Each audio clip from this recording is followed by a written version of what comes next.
Good morning students. हमारी प्रश्नावली number 4 चल रही थी, प्रश्नावली 4, और क्वेश्चन हमने 7 कर लिए थे इसके, है ना। तो क्वेश्चन नंबर 8 देखो आप।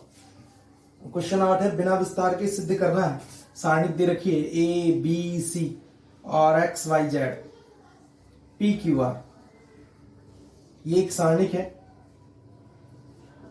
ठीक है। ये बराबर सिद्ध करनी है आपको एक्स वाई जेड के, और P Q R A B C, और इसे भी तीसरी सारणी के बराबर सिद्ध करना है वाई बी क्यू। नेक्स्ट है एक्स ए पी, और लास्ट है जेड सी आर। ये सिद्ध करके दिखाना। चलो देखो, लेफ्ट हैंड साइड देखो, मिडिल टर्म और राइट हैंड साइड, ये तीनों सिद्ध करके देखनी है। तो देखो ए बी सी दे रखा है। अब ये ए बी सी आपको कहां लेके जाना है? नीचे। तो लेफ्ट हैंड साइड में अगर मैं संक्रिया लगाऊं कि R1 को और R3 को देखो आपस में चेंज कर दें, R1 को चेंज कर दिया R3 से, तो गुणधर्म नंबर 2 कि दो रो या दो कॉलम को परस्पर बदला जा सकता है। और जब दो रो या दो कॉलम को परस्पर बदलते हैं तो क्या हो जाता है? सारणी का चिन्ह परिवर्तित हो जाता है। तो आगे लगा लेंगे माइनस, और फिर लिखेंगे कितना, ये तो चला जाएगा ऊपर पी क्यू आर, और यहां आ जाएगा एक्स वाई जेड, ये तो बदली नहीं है ना, ये तो R2 है, और यहां पे आ जाएगा R1 ए बी सी। अब क्या करें देखो, अब हमें मिडिल टर्म देखें तो पी क्यू आर नीचे है, तो ये पी क्यू आर नीचे होना चाहिए। इसका मतलब R1 और R2 को फिर से बदलना पड़ेगा। तो जब मैं R1 को R2 से वापस से इंटरचेंज करूंगा तो वापस से क्या आ जाएगा आपके पास? माइनस, और माइनस माइनस क्या हो जाएगा? प्लस। अब ये एक्स वाई जेड कहां चले जाएंगे? ऊपर। तो आप लिखेंगे एक्स वाई और जेड, फिर पी क्यू आर, और फिर लिखेंगे आप ए बी सी। तो अब ए बी सी ये हो गया आपका मिडिल टर्म। अब इसे ही आपको क्या सिद्ध करना है? देखो वाई एक्स जेड, ये आना चाहिए वाई एक्स जेड। इसका मतलब ये जो रो है इसे किस में बदल देना है? कॉलम में।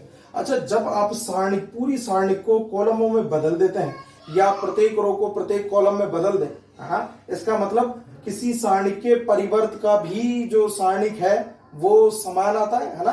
गुणधर्म नंबर 1 पढ़ा हमने, डिटर्मिनेट ऑफ ए बराबर डिटर्मिनेट ऑफ ए डैश। तो देखो अगर मैं ए डैश कर दूं, है ना, इस रो को किस में बदल दूं? कॉलम में। सारी रो को कॉलम में बदल दिया जाए तो भी इसका मान परिवर्तित नहीं होगा। तो गुणधर्म 1 का प्रयोग कर रहे हैं, गुणधर्म फर्स्ट का। तो अब क्या दिखाई देगा आपको? एक्स वाई जेड को आप ऐसे लिखेंगे एक्स वाई और जेड, ठीक है। और फिर लिखेंगे P Q are, P Q और आर, फिर लिखेंगे आप लास्ट में, है ना, ए बी सी। ये ए बी सी लिख दिया, ए बी और सी, ये आ गया। यहां तक समझ में आया? अब आपको दिखाई दे रहा है कि y पहले है x बाद में है, तो y पहले है ना, और x बाद में है। इसका मतलब इन दोनों को बदलना पड़ेगा, और इन दोनों को बदलेंगे तो फिर चिन्ह बदल जाएगा सारणी का। इसका मतलब मैंने R1 को किससे इंटरचेंज कर दिया? R2 से। तो R1 को R2 से इंटरचेंज करेंगे तो आगे क्या आ जाएगा? माइनस, और फिर y कहां चला जाएगा? ऊपर। y आगे आ जाएगा, ठीक है, और q आ जाएगा और b आ जाएगा। पूरी रो R1 में चली जाएगी, और x p a आ जाएगा। फिर क्या आ जाएगा? z r c। क्या अब देखो राइट हैंड साइड आ गया? अभी भी नहीं आया। अब क्या करना पड़ेगा भाई? देखो y x z, ठीक है, लेकिन यहां देखिए b a c, और यहां पे क्या है हमारे पास? q p r, b a c, ये यहां चाहिए और ये इधर चाहिए। इसका मतलब ये C2 है हमारा कॉलम, और ये कौन सा है? C3। देखो C1 एक एग्जैक्ट आ गया, C2 और C3 को और बदल दो। तो C2 को किससे इंटरचेंज करेंगे? C3 से। एक बार और जब कॉलमों को बदला जाएगा, है ना, कॉलम को, तो आपके आगे क्या आ जाएगा? चिन्ह वापस से माइनस का, और माइनस माइनस क्या हो जाएगा? प्लस। ये करिए आ जाएगा आपके पास, ठीक है। ये इधर लिख देंगे और इसे इधर लिख देंगे, और माइनस का क्या हो जाएगा? प्लस। तो आपके पास राइट हैंड साइड भी आ जाएगी। तो आसान सा सवाल है, बस आपको गुणधर्मों का प्रयोग करना है ना। तो 1 और 2 गुणधर्म का प्रयोग हुआ है। चलो, तो ये समझ में आ गया। अब करेंगे आप इसका नवा सवाल। नवा इसका इंपॉर्टेंट है, 3 नंबर के लिए पूछा जा सकता है, तो इसे बगैर देखे एक बार जरूर कर लेना। कुछ ही सवाल इंपॉर्टेंट है इसके। नवा सवाल है, सिद्ध कीजिए कि, इंपॉर्टेंट है ना, b plus C, a plus b, a, c plus a, b plus c b, a plus b, सी प्लस ए सी। सिद्ध करके दिखाना है a cube plus B cube plus C cube minus की 3abc, ये सिद्ध करके दिखाना है। A cube plus B cube plus C cube minus 3abc। चलो इसकी कैलकुलेशन देखते हैं। आपको a cube plus B cube plus C cube, अब क्यूब तो बन नहीं सकता, ध्यान से देखें तो आप, है ना। लेकिन एक चीज आपको नोटिस करें कि b प्लस सी, इसमें क्या नहीं है a, अगर ए बी सी तीनों को जोड़े, इसमें b नहीं है और इसमें c नहीं है। तो अगर मैं इसमें a जोड़ दूं, इसमें b जोड़ दूं और इसमें c जोड़ दूं, है ना, तो आपके पास ए बी सी कॉमन आ जाएगा, और कॉमन आ जाएगा 1 1 1, 2 0 बना के प्रसार कर देंगे, हो जाएगा ना आसान सवाल। अगर मैं इन तीनों को जोड़ दूं, है ना, कॉलमों को, तो फिर आपके पास आएगा 2a 2b और c, फिर यहां पर हो जाएगा 2c 2b और a। इसका मतलब कॉमन नहीं आ सकता, है ना, और कॉमन नहीं आएगा तो फिर सवाल को हल नहीं कर पाएंगे। तो मुझे ये दिखाई दे रहा है कि इसमें a आपको कहां दिखाई दे रहा है, C3 में, फिर b कहां दिखाई दे रहा है, C3 में, और CB C3 में दिखाई दे रहा है। इसका मतलब C1 और C3 को जोड़ा जा सकता है ना। अगर मैं इन सबको जोड़ के देखूं तो देखो क्या आ जाएगा, a 2a 2b और 2c। अगर मैं इनको जोड़ू तो 2b, है ना, 2c और 2a, और इन सबको जोड़ू तो a b और c, मतलब आपके पास a प्लस बी प्लस सी फिर से बन जाएंगे। तो देखो कितने सारे तरीके मिलते हैं सवाल को करने के, अगर आप रटे नहीं इसे। तो मैं चाहूं तो R1 R2 R3 तीनों को जोड़ सकता हूं। जोड़ने पर a प्लस बी प्लस सी आ रहा है। अगर किसी रो या कॉलम में एक चीज ओबेनिस्ट बनती है और उसे आप बाहर निकाल लें गुणधर्म 4 से, तो फिर आपके पास 1 1 1 आ जाता है और उस सवाल की सारणी को हल करना बहुत आसान हो जाता है। इसलिए आप ध्यान से देखें इस पहले अवयव से। तो मैंने इस पहले अवयव से देखा है ना, कि इसमें a की जरूरत है, तो मैं a यहां से जोड़ सकता हूं, b जोड़ सकता हूं, c जोड़ सकता हूं। नंबर 2 बात, मैं R1 R2 R3 को भी जोड़ दूं तब भी मुझे a प्लस बी प्लस सी ही प्राप्त होगा। तो आप जैसे भी करना चाहें वैसे कर सकते हैं, ठीक है। तो और कोई तरीका सही नहीं है इसके करने के लिए। तो ये 2 तरीके आपको बता दिए, या तो इसमें ये जोड़ दो या से। मैं तीनों रो को, तीनों कॉलमों को जोड़ के दिखा रहा हूं। तो मैं R1 की जगह लिख रहा हूं R1 R2 और R3, इन तीनों को जोड़ के लिख रहा हूं। तो देखो जोड़ेंगे तो देखो a और a कितने हो जाएंगे, 2a, है ना, और b और b कितने हो जाएंगे, 2b, और c और c 2c। इसी तरह से यहां से देखो a और a कितने हो गए, 2a plus 2b plus 2c, और इन तीनों को जोड़ेंगे तो a plus B plus c. बात समझ में आई।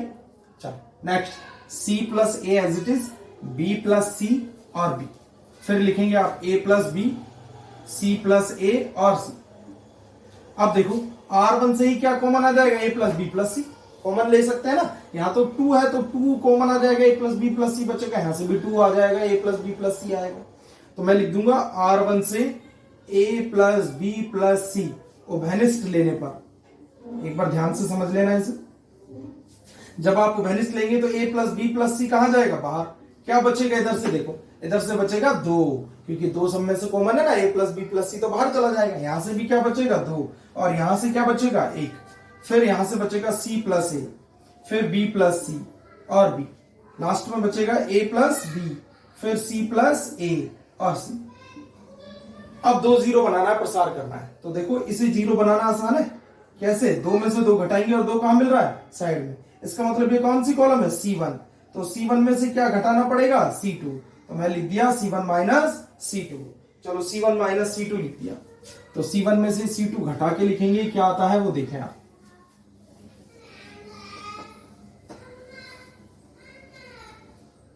तो a प्लस बी प्लस सी आपका ओबेनिस्ट चल ही रहा है। 2 में से 2 घटाएंगे, क्या आएगा, 0। अच्छा, c प्लस ए में से b प्लस सी घटाओ।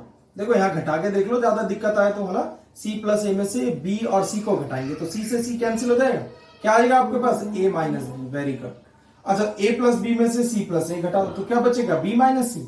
समझ में आ गया ना, घटा के देखो। देखो जब घटाएंगे तो दोनों माइनस के हो जाएंगे, a से कट जाएगा, b माइनस सी से कट जाएगा। फिर एज इट इज लिखेंगे 2 b प्लस सी और c प्लस ए, फिर लिखेंगे 1 b और c। अब 2 0 बन गई, क्या नहीं बनी ना, भी 2 0, एक 0 है आपके पास, एक 0 और बनानी है तो 2 है यहाँ। अब 2 को 0 बनाने के लिए देखो साइड में कितना है, 1, लेकिन 1 घटाएंगे तो 0 नहीं बन सकता, इसलिए क्या करना पड़ेगा, इसमें 2 की गुणा सेम बनाने के लिए 2 की गुणा कर दो आप, 2 बन जाएगा, 2 से 2 घटेगा, 0 बन जाएगा। इसका मतलब ये कौन सा कॉलम है? C2। ध्यान से देखो संख्या मैंने क्या लगाई, C2 है, बदल रहा है, जो बदलेगा वो यहां लिखा जाएगा, फिर तीर का निशान लगेगा, उसके बाद क्या लिखेंगे? C2, और इसमें से कितना घटाना है? C3, लेकिन इसमें किसकी गुणा करनी पड़ेगी? 2 की। अगर यहाँ 3 होते तो 3 की गुणा कर लेते हैं, 4 होते तो 4 की गुणा कर ले। यहाँ 1/2 होता, मान के चलो 1/2, तो फिर किससे गुणा करनी पड़ती इसे? है ना, 4 से। किससे गुणा करनी पड़ती? 4 से। समझ में आ गया सबके? चलो अब करते हैं, तो a plus B plus C as it is रहेगा हमारा। अब देखो 0, a माइनस बी और b माइनस सी। अब 2 से गुणा करके घटाओ, कितना आएगा? 0। 2 से गुणा करो 2b, घटाओ इसमें से c माइनस बी। अच्छा, इसमें भी किससे गुणा करनी पड़ेगी? 2 से। इसमें से घटाएंगे तो क्या आएगा? a माइनस सी, और 1b और c। अब देखो ये C2 चेंज किया, क्या C2 में से कॉमन आ रहा है? कुछ नहीं आ रहा। ठीक है, ये c माइनस बी है ना, और ये a माइनस सी है, ये a माइनस बी है, तो कुछ भी चीज कॉमन नहीं आ रहा। जब ओवेनेस नहीं आता तो हमें क्या करना पड़ेगा? प्रसार। और किसमें 2 0 हैं?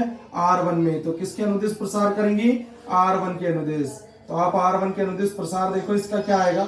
R1 के अनुदिश a plus B plus C as it is, और R1 के अनुदिश प्रसार करेंगे, रो और कॉलम हट जाएगा। इसका मतलब a माइनस बी की गुणा होगी a माइनस सी से। ठीक है, फिर माइनस c माइनस बी की गुणा किससे करनी पड़ेगी? b माइनस सी से। या चलो इसकी कैलकुलेशन कर लेते हैं, हो जाएगा सवाल। a plus B plus C, a की a से गुणा करो a स्क्वायर, a की c से करो माइनस के a सी, फिर माइनस के ए बी प्लस के बी सी, फिर माइनस के इसकी इससे गुणा करो बी सी, और c की c से करोगे प्लस के सी स्क्वायर, फिर माइनस माइनस प्लस के बी स्क्वायर, और ये हो जाएगा माइनस माइनस के बी सी, या माइनस के बी सी। ठीक है, तो देखो क्या आएगा आपके पास, ये BC से BC कैंसिल हो गया। ठीक है, और तो कोई कैंसिल ही नहीं हुआ। फिर आपके पास आ गया a प्लस बी प्लस सी, और बचेगा a square plus B square plus C square, minus के ए बी, है ना, ये रहा, माइनस के बी सी और माइनस के ए सी, ये बचे। और ये बराबर किसके होता है? ये बराबर होता है a cube plus B cube plus C cube minus 3abc के। अगर आपके समझ में नहीं आए कि ये कैसे बराबर होता है, ठीक है, तो फिर आप एक काम कर सकते हैं कि इस a की गुणा कर दें सबसे, b की सबसे गुणा कर दें, c की सबसे गुणा कर दें, हो गया सवाल। ठीक है, चलो मैं गुणा करके दिखा देता हूं। वैसे ये बराबर होता है किसके? a cube plus B cube plus C cube minus 3abc, ये इसके बराबर होता है। फिर भी एक बार चलो गुणा करके देख लेते हैं। ये फॉर्मूला है इसलिए लिख दिया था मैंने। चलो a की गुणा करो सबसे, तो क्या आएगा? a cube plus A B square plus के ए सी स्क्वायर, ठीक है, और माइनस के ए स्क्वायर बी, और माइनस के ए बी सी, और माइनस के ए स्क्वायर सी। ये समझ में आया? सबसे ए से गुणा कर दी मैंने। अब सबसे बी की गुणा कर दो, तो बी की गुणा करेंगे तो प्लस के, है ना, ए स्क्वायर बी, देखो बी से गुणा करेंगे, प्लस के बी क्यूब प्लस के बी सी स्क्वायर और माइनस के ए बी स्क्वायर, ठीक है, और फिर माइनस के बी स्क्वायर सी और माइनस के ए बी सी। अल्फाबेट से लिखा है हमने। लास्ट सी से गुणा करें सबकी तो प्लस के कितना आएगा? A square c plus B square c plus k c cube minus a B C और minus b c square, minus k b c square और माइनस के ए सी स्क्वायर, माइनस के ए सी स्क्वायर। चलो अब देखते हैं क्या क्या करता है। ए क्यूब का ए क्यूब बच गया, ए बी स्क्वायर है, और कहीं दिखाई दे रहा है ए बी स्क्वायर, ये रहा, ये तो प्लस के है और ये माइनस के, कैंसिल हो गए। चलो ए सी स्क्वायर, लास्ट में देखो आपने माइनस का लिखा है, ये प्लस का है। फिर है ए स्क्वायर बी, ये माइनस का ए स्क्वायर भी है, और ये प्लस का ए स्क्वायर भी है, ये भी कैंसिल हो गया। चलो ये ए बी सी रह गया, छोड़ दो इसे। ए स्क्वायर सी, तो ए स्क्वायर सी ये रहा, है ना, ये प्लस का है और ये माइनस का। फिर आ जाओ प्लस के बी क्यूब, ये बी क्यूब लिख दिया। बी सी स्क्वायर, है ना, तो बी सी स्क्वायर ये रहा, बी सी स्क्वायर कैंसिल हो गया। बी स्क्वायर सी से बी स्क्वायर सी कैंसिल हो गया। ये ए बी सी भी छोड़ दो, प्लस के सी क्यूब। अब कितने ए बी सी छोड़ दिए? 1 2 और 3, तो माइनस के 3 ए बी सी। वैसे ही मैंने सीधा लिख दिया था, लेकिन अगर आप चाहें तो इसकी कैलकुलेशन करके लिख सकते हैं। तो मैंने इस सवाल को दो तरीके से आपको करना सिखाया। आप चाहें तो C1 और C3 को जोड़ सकते थे, लेकिन हमने R1 R2 R3 को जोड़ के किया है। तो ऐसा कोई फर्क नहीं पड़ता कि आप किस तरह की संक्रिया का प्रयोग कर रहे हैं, बस आपको ये याद रखना है कि संक्रिया जो प्रयोग कर रहे हैं वो किस तरीके से कर रहे हैं। ठीक है ना, कि दो छठा गुणधर्म लगाया था हमने कि दो रो या दो कॉलम को जोड़ दे तो सारणिक के मान पर कोई प्रभाव नहीं पड़ता। और इंपॉर्टेंट सवाल है, इस तरह के सवाल 3 नंबर के लिए आपसे पूछे जा सकते हैं।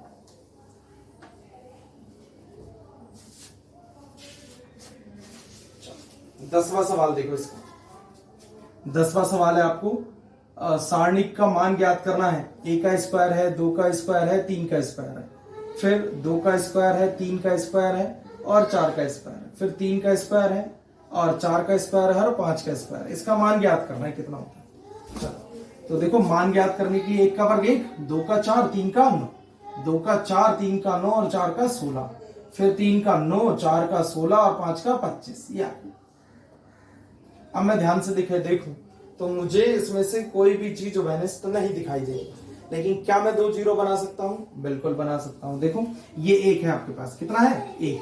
क्या मैं इस 4 को 0 बना सकता हूं? हाँ। कैसे? इसके नीचे देखो 9 है, 9 नहीं घटा सकते। ऊपर क्या है? 1, लेकिन इसमें 4 की गुणा करके तो घटा सकते हैं, 0 बन जाएगा। 9 को भी 0 बना सकते हैं, 1 में 9 की गुणा कर लो। इसी तरह से कॉलम से, चाहे आप रो में 2 जीरो बना लो, चाहे कॉलम में। तो मैं रो की बता रहा हूं, कॉलम की आप अपने आप समझना। तो मैंने सबसे पहले R2 को बदल दिया, इस R2 को बदलने के लिए क्या करना पड़ेगा? R2 माइनस R1, लेकिन R1 घटाने से तो 0 नहीं होगा, तो कितने R1 से? 4 R1 से। ठीक है, तो 4 R1 से गुणा करके घटा देते हैं। तो देखो कितना आएगा, 1 4 9 एज इट इज।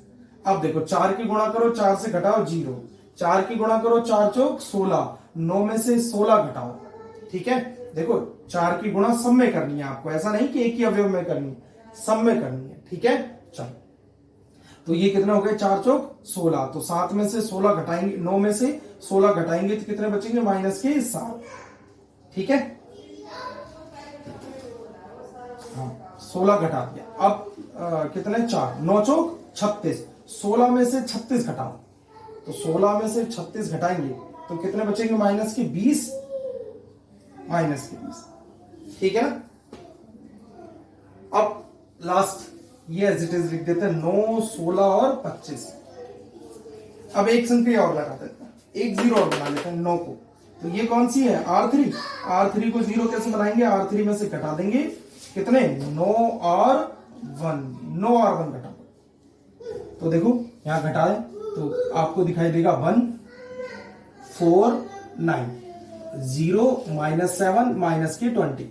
अब घटाओ, 9 से गुणा करो, 9 से घटाओ 0, है ना, नहीं तो फिर नीचे कैलकुलेशन कर लेना। 9 से गुणा करो, 9 चौक 36, और किस में से घटाने हैं? 16 में से, तो 16 में से 36 घटाओगे कितने आएंगे? माइनस के 20। ठीक है, तो ये माइनस के 20 आ गए। अब आपके पास 9 नाम कितने आएंगे? 81। ये 9 नाम 81, 81 में से 25 में से 81 घटाने हैं। ठीक है, कितने घटाने हैं? 25, तो कितने बचेंगे? 6, और 7 में से दोगे तो 5, माइनस के 56।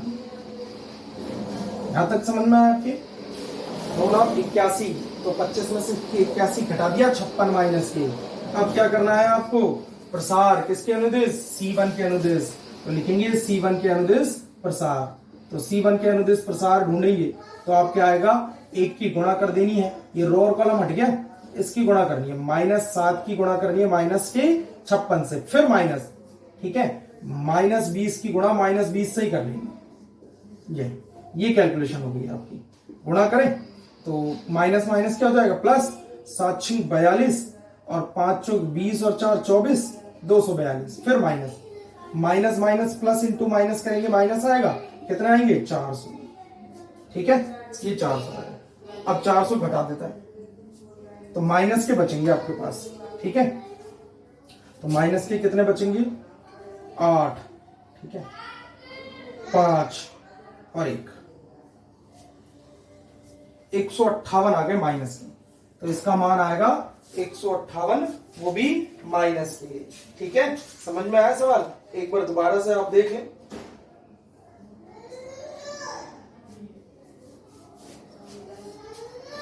कैलकुलेशन देख लें आप एक बार। 7×42 4 और 7×5 = 35 और 4 39। ये कैलकुलेशन यहाँ गलती हो गई है ना।